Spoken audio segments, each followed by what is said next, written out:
ప్రేమ కోసము డబ్బు కోసం ఒకడు నన్ను చంపడానికి వస్తే నేను చావడానికి మనిషిని కాదురా, మృగాన్ని.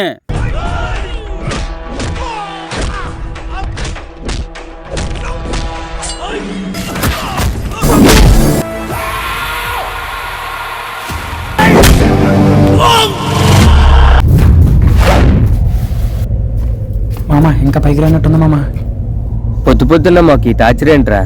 వెయిట్ చేయరా, వస్తుంది మావా. వస్తుంది మావా.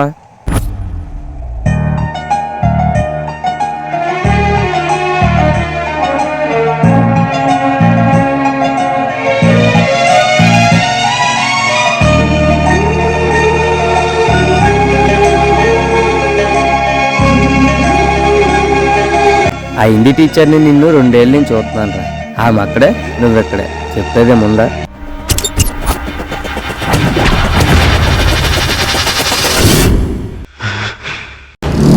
నీ ప్రాణం నిలబడాలంటే నాకు ఒక ప్రాణం కావాలి, అది నువ్వే తీయాలి. తెస్తావా?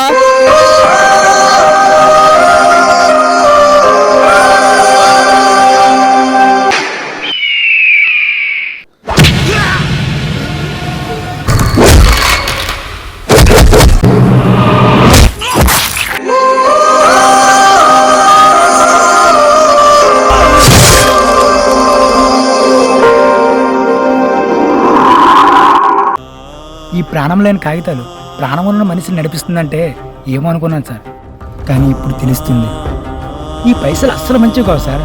మనిషిని మూర్ఖుని చేస్తుంది, దొంగను చేస్తుంది, అవసరమైతే హంతకుని కూడా చేస్తుంది సార్. ఇదిగో నాలాగా. ఇక్కడ మనుషులకు విలువే లేదు సార్. మనుషుల కంటే మనీకే విలువ ఎక్కువ. అందుకే పైసనే పరమాత్మ అన్నారు. మన జీవితాలు గాలిలో దీపం లాంటి సార్. ఈ రోజు ఉన్న మనిషి రేపు ఉంటాడో ఉండడో తెలియదు. మరి ఆ మాత్రం దానికి ఎందుకు సార్ పగలో ప్రతీకారాలు? పైగా ఈ డబ్బు కోసం. డబ్బు మనిషిని పైకి తీసుకెళ్తుంది, ఒప్పుకుంటాం. కానీ అదే మనిషి పైకి పోయేటప్పుడు ఈ డబ్బును తీసుకుపోలేడు కదా సార్. నీకు చెప్పేటోడు అంత గొప్పవాడిని కాకపోవచ్చు, కానీ ఒక్కటి చెప్తాను, మనీ కంటే మనిషి గొప్పవాడు. వెళ్తాను సార్.